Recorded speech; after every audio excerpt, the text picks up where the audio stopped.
बिहार के उपचुनावों में भाजपा का प्रदर्शन आने वाले दिनों का स्पष्ट संकेत कर रहा है।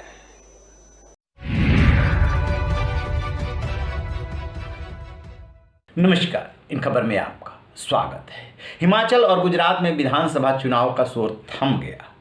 मतगणना हो गई, रिजल्ट आ गए एक एक पर, यानी बराबरी पे मामला छूटा। गुजरात में जहां बीजेपी ने सारे रिकॉर्ड ध्वस्त कर दिए, वहीं हिमाचल में कांग्रेस ने बीजेपी से सत्ता छीन ली। रिवाज रहेगा या बदलेगा, इसमें रिवाज ही चला, यानी कि एक बार बीजेपी और एक बार कांग्रेस। इन दो राज्यों के विधानसभा चुनाव के शोर में वो 6 सीटें विधानसभा की और एक लोकसभा की सीटों का जो मैसेज है दब गया।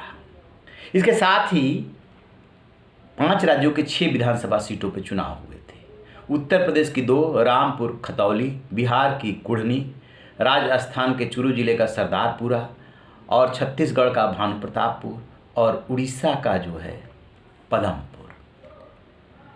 बात करेंगे तो सिर्फ इसमें से 6 में से 2 सीटें बीजेपी को मिली है, बिहार की कुढ़नी और उत्तर प्रदेश की रामपुर विधानसभा सीट।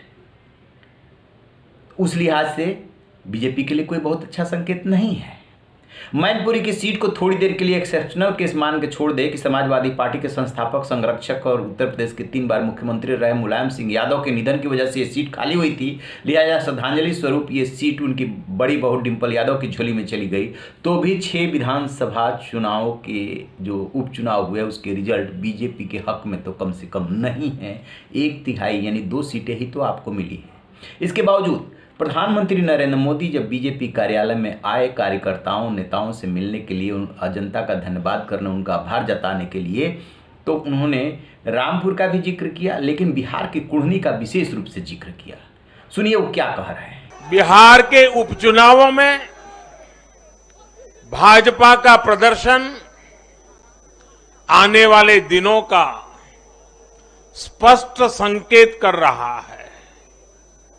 मैं आज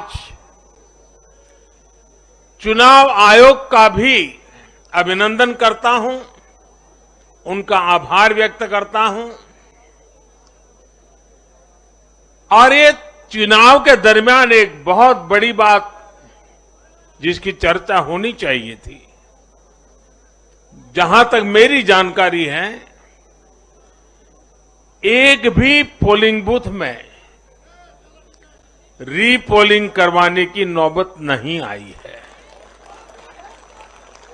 सुना आपने, वो इस चुनाव परिणाम को भविष्य का संकेत बता रहे हैं और यही बात बीजेपी के बिहार के सारे नेता बोल रहे हैं। आखिरकार कुढ़नी के चुनाव में ऐसा क्या है, क्यों इतना बड़ा संकेत माना जा रहा है? तो अभी हाल में जो बिहार में परिवर्तन हुआ है, नीतीश कुमार ने पाला बदल करके महागठबंधन के 7 दलों के साथ जो सरकार बनाई है, उसके बाद बीजेपी अकेले पड़ गई है। तो इस अलगाव के बाद मोकामा और गोपालगंज में चुनाव हुआ। वहां मोकामा सीट आरजेडी के खाते में गई, गोपालगंज सीट बीजेपी के खाते में गई। दोनों ने मतलब अपनी अपनी सीट बरकरार रखी। हालांकि गोपालगंज में बीजेपी काफी डाउन हो गई, वहां तक संतोष कर लिया। ये जो सीट है कुढ़नी, जो कि मुजफ्फरपुर जिले में है, ये आरजेडी के खाते में थी। अनिल सहनी यहाँ से विधायक थे और बीजेपी के केदार प्रसाद गुप्ता पिछले चुनाव में लगभग 750 के आसपास वोटों से हारे थे।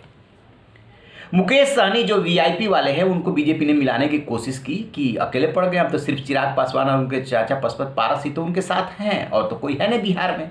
लेकिन मुकेश सहनी ने पीछे हुए धोखे का हवाला दे करके और नीलाभ कुमार को उतार दिया भूमिहार को। उन्हें ऐसा लगा जैसे ये चुनाव जीत लेंगे या बीजेपी को हरा देंगे। बीजेपी आरोप लगाती रही है कि मुकेश सहनी जो कुछ भी कर रहे हैं नीतीश कुमार के कहने पे कह रहे हैं। नीतीश कुमार भी खूब जोर लगाए। लल्लन सिंह जो जेडीयू के अध्यक्ष हैं वहां जम करके बैठ गए। तेजस्वी यादव बार बार जो है यादव के जो नेता हैं उनको फोन करते रहे, खुद गए चुनाव प्रचार करने के लिए, कई बार गए। इसके बावजूद और साथ में उन्होंने इमोशनल कार्ड भी खेला कि जैसे ही लालू प्रसाद यादव की किडनी ट्रांसप्लांट होगी, होश में आएंगे, वो कुढ़नी के बारे में पूछेगा, आप लोग जो है इस बात का ध्यान रखिए। इमोशनल कार्ड खेला। इसके बावजूद 3600 कुछ वोटों से बीजेपी के केदार प्रसाद गुप्ता जीत गए। कहने का मतलब ये कि इसलिए बीजेपी के लिए जीत मायने रखती है कि भूमिहार उम्मीदवार देने के बावजूद भूमिहारों का सपोर्ट बीजेपी को मिला। 7 दल एक तरफ, मुकेश सहनी अलग थे, यानी कि 8 दल उसे बीजेपी काउंट कर रही है और बीजेपी जीत गई। अब क्या है कि 1.5 साल बाद लोकसभा का चुनाव होना है। बीजेपी वहाँ के 40 में से गठबंधन के साथ 39 सीटें जीतने में कामयाब रही थी। उसके सामने हाल फिलहाल यदि कोई सबसे बड़ी चुनौती पैदा हुई है तो वो बिहार वाली ही है, क्योंकि बिहार और उत्तर प्रदेश मिला करके सीटें जो है 120 हो जाती है और बड़ा मायने रखती है केंद्र की सत्ता में पहुंचने के लिए। बीजेपी वहाँ अकेले पड़ गई है, इसीलिए प्रधानमंत्री नरेंद्र मोदी कुर्नी का विशेष तौर पे जिक्र कर रहे हैं। दरअसल जैसे ही ये रिजल्ट आया ना, जेडीयू के नेता हैं उपेंद्र कुशवाहा, संसदीय बोर्ड के अध्यक्ष हैं, उन्होंने कहा कि हमें इस हार से सीख लेनी होगी और जनता हमारे हिसाब से नहीं चलेगी, हमें जनता के हिसाब से चलना होगा। तो वो कहीं ना कहीं परोक्ष रूप से नीतीश कुमार पे ही वार कर रहे हैं। जो शराबबंदी है, ताड़ीबंदी है, इसको लेकर के वहाँ के लोगों में है नाराजगी, और साथ में जो पाला बदल हुआ है इससे भी साख पे फर्क तो पड़ा ही, भले कोई माने या न माने, क्योंकि नीतीश कुमार वरिष्ठ और अनुभवी नेता होते हुए भी अब ऐसे नेता बन गए हैं जिनका कोई भरोसा नहीं कब कहाँ पाला बदल करके आ जाएंगे। कहा तो ये भी जाता है कि अभी भी पर्दे के पीछे से वो बीजेपी के संपर्क में है। अब ये राजनीति है, कितना सही कितना झूठ, लेकिन जो पिछला उनका रिकॉर्ड है वो तो ठीक नहीं है। तो बीजेपी के खुश होने का कारण एकमात्र ये है कि वो देख रही है कि 1.5 साल बाद जो लोकसभा का चुनाव होने वाला है कहीं उसमें वो बुरी तरह से मात तो नहीं खाएगी, इसीलिए इस परिणाम को वो संदेश के रूप में पेश कर रही है और प्रधानमंत्री विशेष रूप से इसका जिक्र कर रहे हैं। और जो जानकार है वो ये भी मानते हैं कि 2024 में क्या हवा बनेगी, बीजेपी उससे पहले कौन सा कांड ऐसा करेगी कि उसके फेवर में हवा बहने लगे। जैसे कि यूनिफॉर्म सिविल कोड है, इसकी भी बात हो रही है कि अभी तो राज्य अलग अलग लागू कर रहे हैं। गुजरात में भी वायदा किया गया, केंद्र सरकार भी इसके लिए कानून ले आ सकती है। तो जब बीजेपी चुनाव से पहले कोई बड़ा दांव चलेगी तो जो हवा बहेगी वो हवा भी मायने रखेगी और ऐसे जो परिणाम आ रहे हैं वो भी मायने रखेंगे जो साफ साफ संदेश दे रहे हैं। तो देखते हैं, ये तो राजनीति है, हर दल अपना दाव पे चलता रहता है। बीजेपी भी चल रही है, विपक्ष भी चल रहा है, और ये जितने भी उपचुनाव और 2 राज्यों के चुनाव परिणाम आए हैं इसमें किसी को इतराने लायक परिणाम नहीं मिला है। गुजरात में बेशक जो है सारे रिकॉर्ड बीजेपी ने ध्वस्त कर दिए है। 27 साल शासन में रहने के बाद जो है उसने ध्वस्त किया है। अभी तक इतनी सीटें किसी को नहीं मिली थी, 156 मिली है जो उसको, लेकिन हिमाचल कांग्रेस के खाते में चला गया। और एमसीडी चुनाव जो है दिल्ली में बीजेपी हार गई और आप जो है एमसीडी पे काबिज हो गई, तो ये भी एक झटका है। 6 सीटों पे विधानसभा के उपचुनाव हुए, उसमें 2 ही सीटें बीजेपी को मिली है। सरदार शहर में कांग्रेस जीत गई, वहाँ पे उड़ीसा में बीजेडी जीत गई और फिर छत्तीसगढ़ में भी कांग्रेस जीत गई।